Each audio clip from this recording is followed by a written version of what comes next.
Welcome to Africa 54. Here's what's coming up next. Mozambicans are picking up the pieces after Cyclone Chido destroyed thousands of homes and killed dozens in Cabo Delgado province.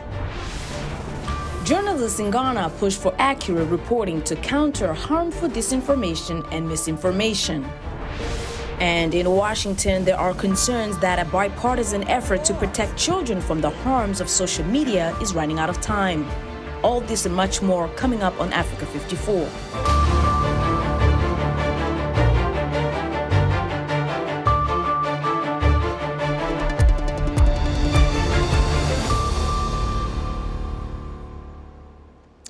French President Emmanuel Macron traveled to the Indian Ocean archipelago of Mayotte Thursday to survey the devastation wreaked by Cyclone Chido. Macron went on in a helicopter appraisal of the damage, then headed to hospital and in Mamazou, Mayotte's capital, to meet with medical staff and patients. The official death toll due to Storm Chido in Mozambique is now at least 73, according to government officials. In Malawi, the toll rose from 13 to 13 from 7. Residents in Mechufi in the Cabo Delgado region of Mozambique are attempting to recover after their homes were destroyed in Storm Chido over the weekend. According to Nicholas Wasona, UN Chief Field Officer in Pemba, more than 90% of homes here were damaged or destroyed in the cyclone. Aid agencies are assisting survivors. We have had an issue of power, of internet, and these are critical to support the response, especially in coordination and being able to really drive the response forward. But we've worked without it, and as you can see now, we're heading to the initial response. But you can see the devastation that Cyclone Chido created, especially for these very vulnerable families here.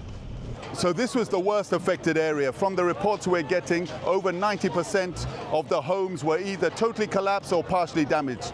Many of the homes here are made of local materials, not materials that can withstand a cyclone such as Chido. So this was one of the worst affected. Africa's southeast coast is no stranger to devastating cyclones. Climate scientists have warned in recent years that storms in that area are getting worse and intense more frequently as a result of human-caused climate change. Several children are dead following a stampede at a holiday fair in southwestern Nigeria. The incident on Wednesday happened at the Islamic High School in Basoron, Oyo State, near the economic hub of Lagos. Children injured at the venue were taken to local hospitals where parents were asked to check for missing persons. Local media identified the event organizers as the Women in Need of Guidance and Support Foundation, which held a similar event for children last year. A local radio station says the group was preparing to host up to 5,000 young people at this year's event. Officials says an investigation is now open into the causes of the stampede. U.S. Secretary of State Antony Blinken is expected to announce at the United Nations on Thursday additional funding for humanitarian assistance to Sudan and efforts to support civil society in the country where a conflict has killed tens of thousands of people, driven millions from their homes. Sudan's army and the paramilitary rapid support forces have been locked in conflict for more than 18 months, triggering a humanitarian crisis in which more than 12 million people have been driven from their homes. United Nations agencies are struggling to deliver relief.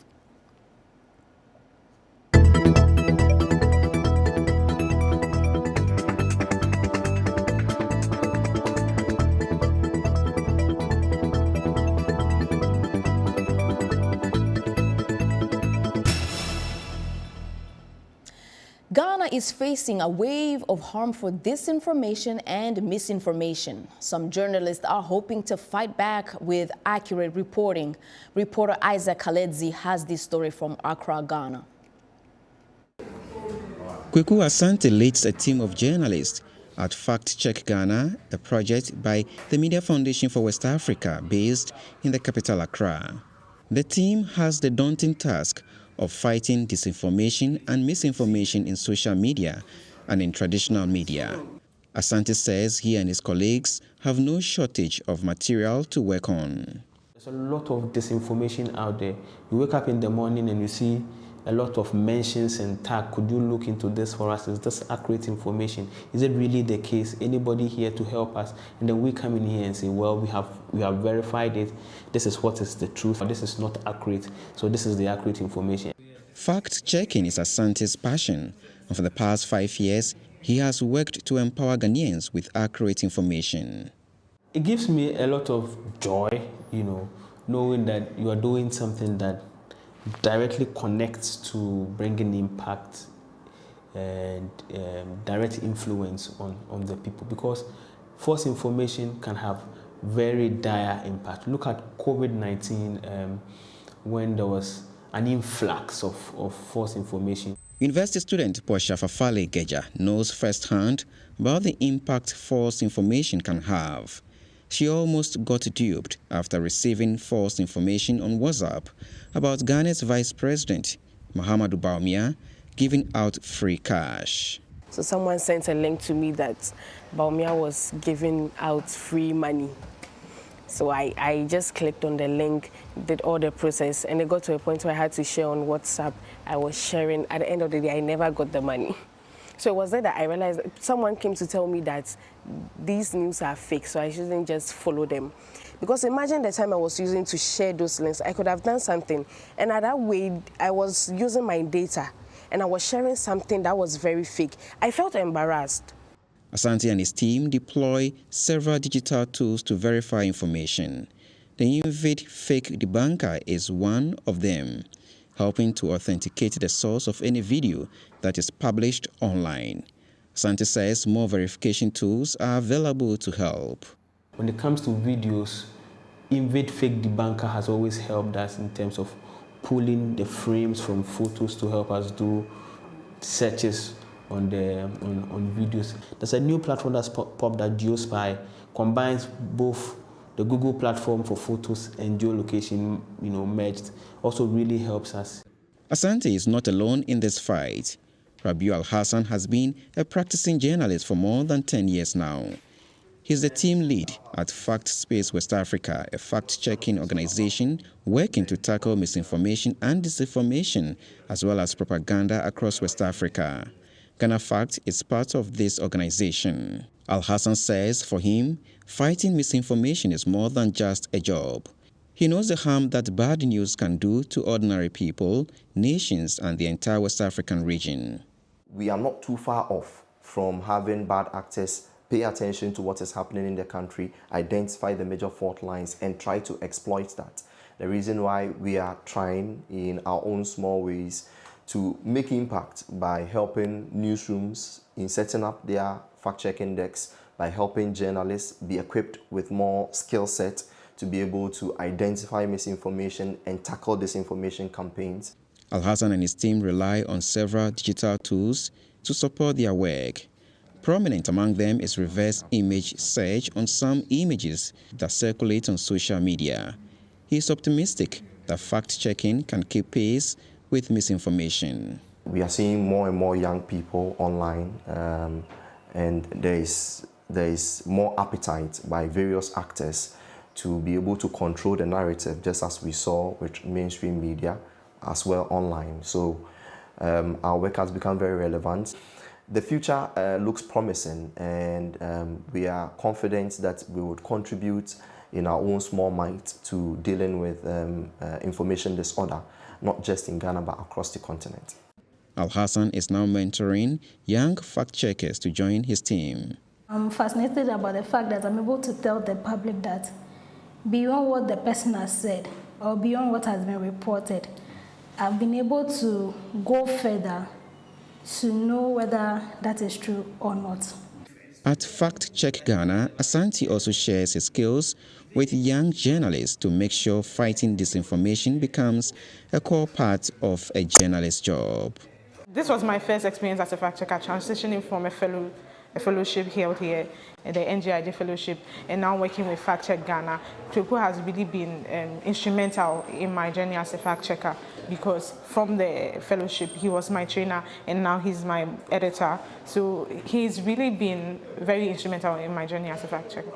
Isaac Kaleji, VOA Africa, Accra, Ghana.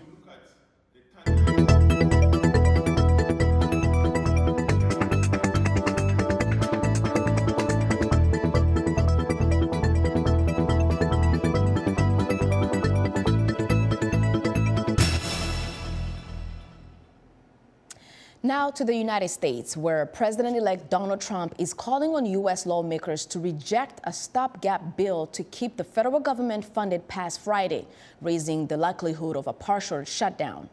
Trump and Vice President-elect J.D. Vance are calling on lawmakers to pass a different temporary spending bill than the one unveiled on Tuesday, free from what they call Democrat giveaways.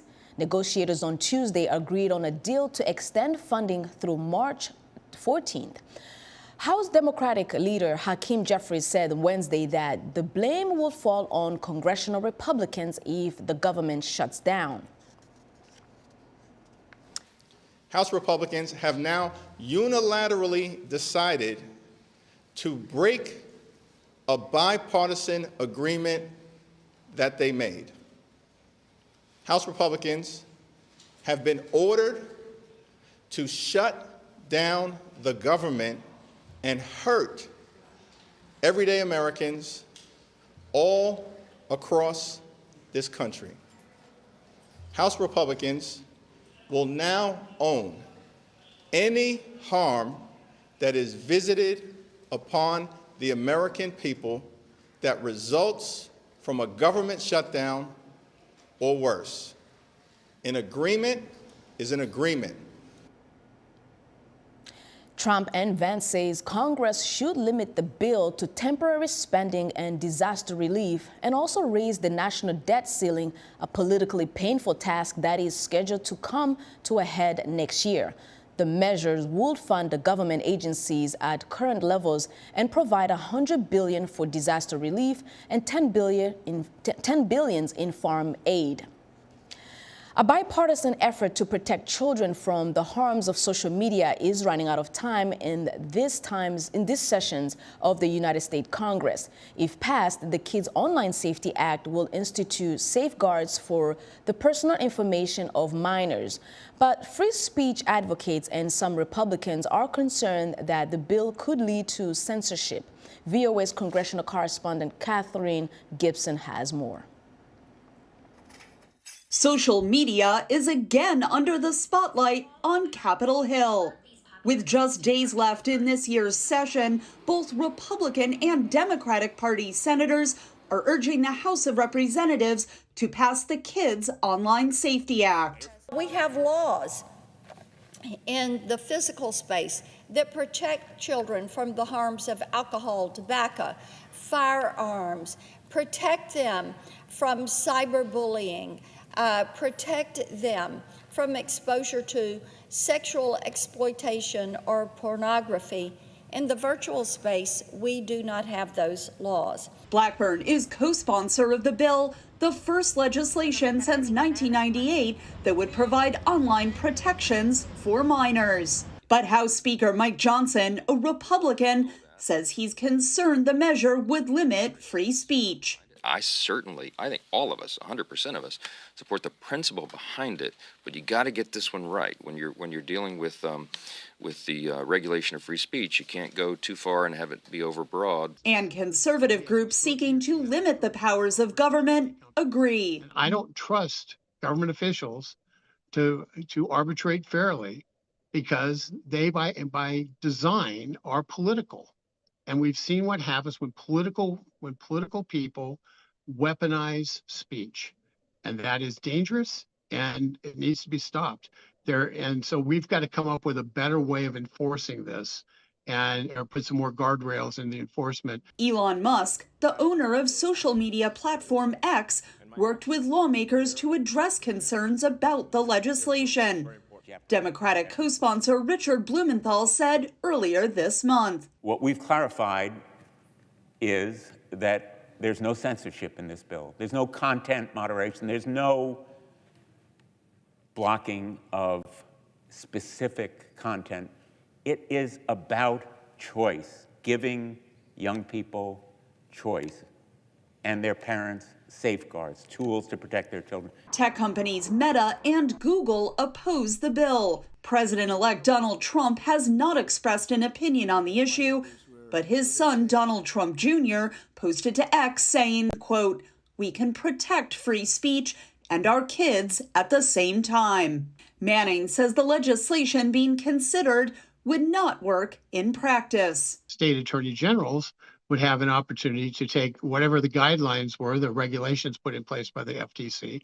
They would be able to then use those guidelines to determine speech within the context of their state. And you would eventually have 50 different internets in 50 different states. An earlier version of the bill passed the Senate by a vote of 91-3. Supporters are encouraging the House to vote on the legislation before the end of the year. Catherine Gibson, VOA News, Washington. Thanks, Catherine, for that report. Well, President-elect Donald Trump is promising to end the war in Ukraine quickly, and it's triggering concerns among Russia's neighbors. In Estonia, some fear a deal to end the war may strengthen Moscow. Elizabeth Chernev narrates this report from Ricardo Marquina.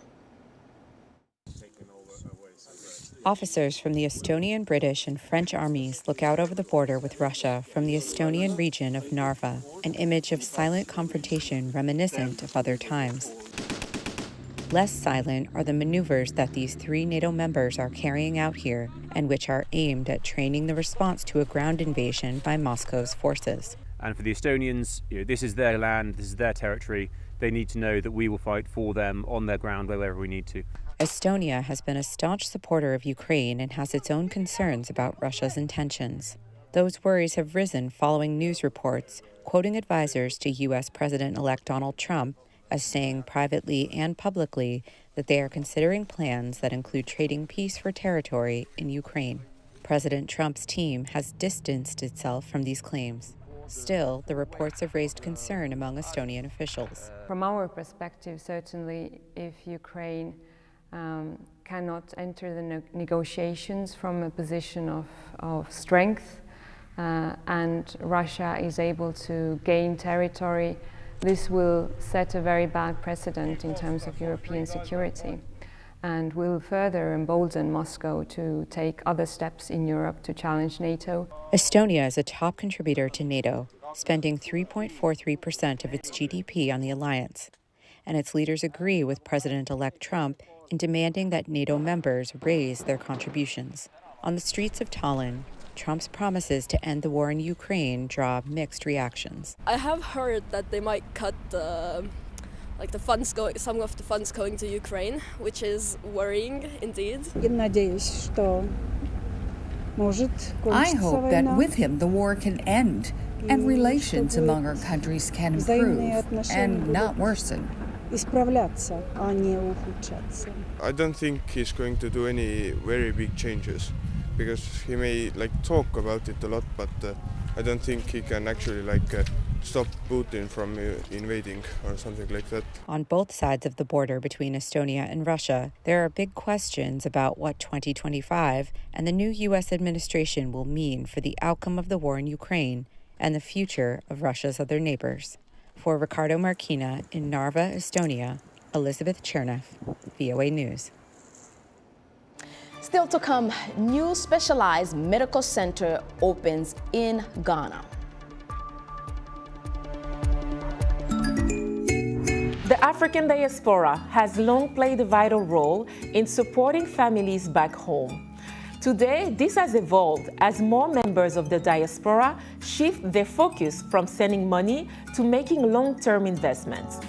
On the next edition of Our Voices, we'll explore opportunities for Africans in the diaspora to find financial success in their native countries, challenges they might face, and explore innovative platforms that are helping to bridge the gap. Join the conversation each week right here on Our Voices.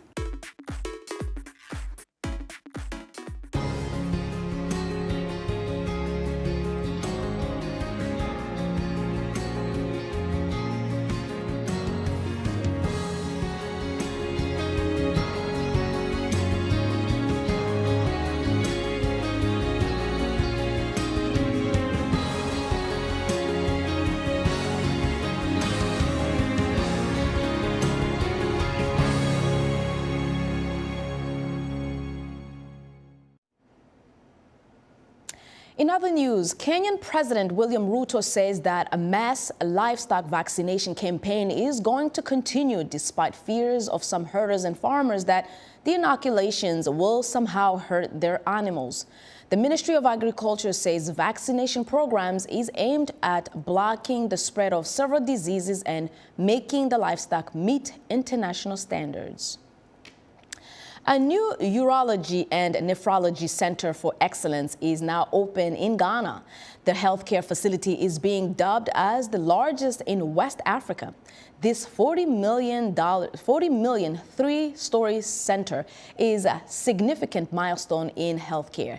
It offers advanced treatment for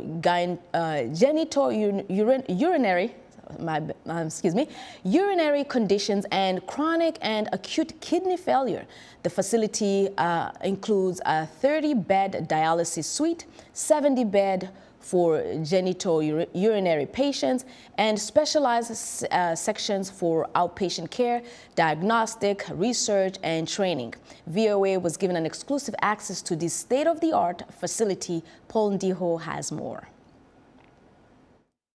Voice of America was given an exclusive access to come and take a look at this brand new center of excellence at Kalebu Teaching Hospital in the outskirts of Accra, Ghana.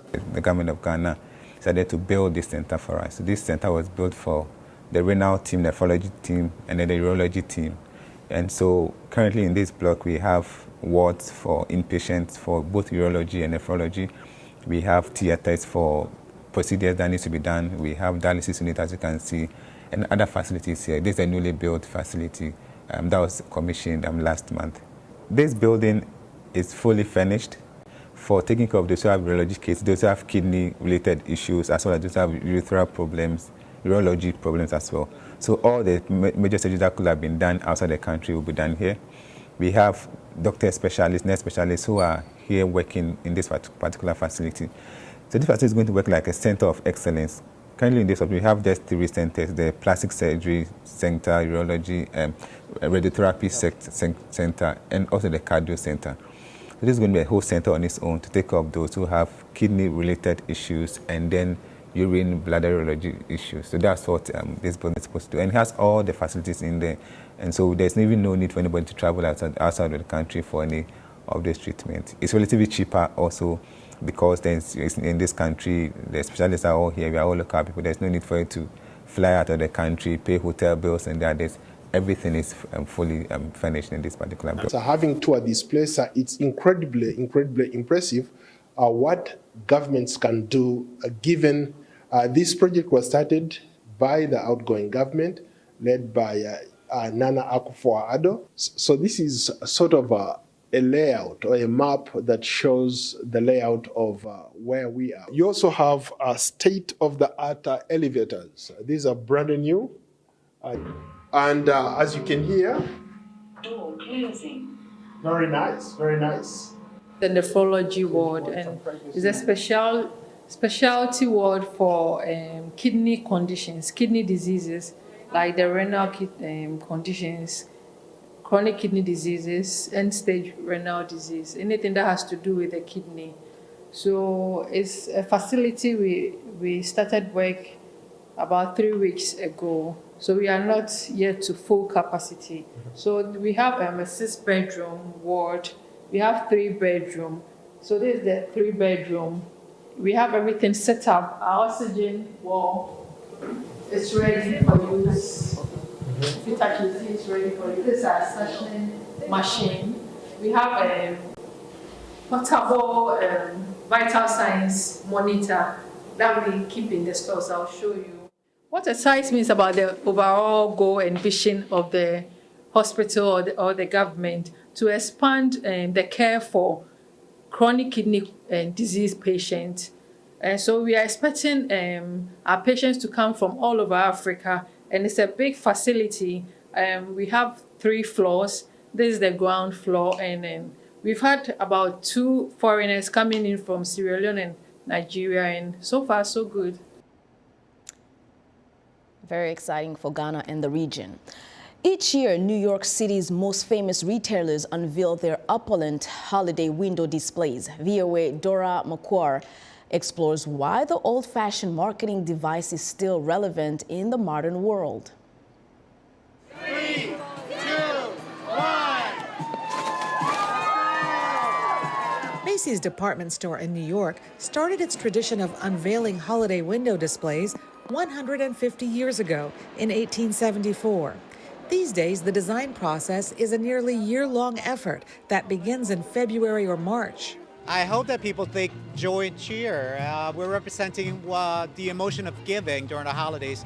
Animation is part of the Macy's Windows tradition. This year's displays are also interactive. There's so many hands involved. Each window's over 300 hours of work. So there's a lot of people. We have artisans, carpenters, electricians, lighting people, animatronic people. So there's different types of technologies that we use. So there's so many hands involved. The window decorating process can be extensive and expensive. On New York's Fifth Avenue, the high-end Saks department store offers vibrant window exhibits, but it ditched the traditional light show that used to cover the building's facade. I think what you're seeing on Fifth Avenue, some of those investments have been pared back this year, but Macy's continues to go big with their windows, and I think it's a smart strategy for them. In an increasingly digital world, New York retailers have good reason to keep using this old-fashioned visual marketing tool, says Tulin Arda of New York University. People connect to traditions, and then the well-known department stores need to be part of that tradition, to be part of that community. Not only do these displays draw shoppers to a store's physical location, but they also allow retailers to draw a sentimental relationship with consumers, Kusan says. There's a percentage of those shoppers who will come in and spend additional dollars that they may not have spent otherwise. But it also is an opportunity for you as a brand to tap into that holiday sentiment and build perhaps a more emotional relationship with a shopper than you would have just with a sign on your door. This kind of merchandising can keep customers interested in a brand, according to Arda. Certain brands who are very well known become sort of irrelevant. People know about them, but they don't feel connected to them. Getting their attention is creating goodwill for the future, even if that person doesn't walk in the store at that moment. Macy's says about 10,000 people view its holiday displays each day, enjoying an old-fashioned tradition in a modern world. Dora McQuarrie, VOA News, New York.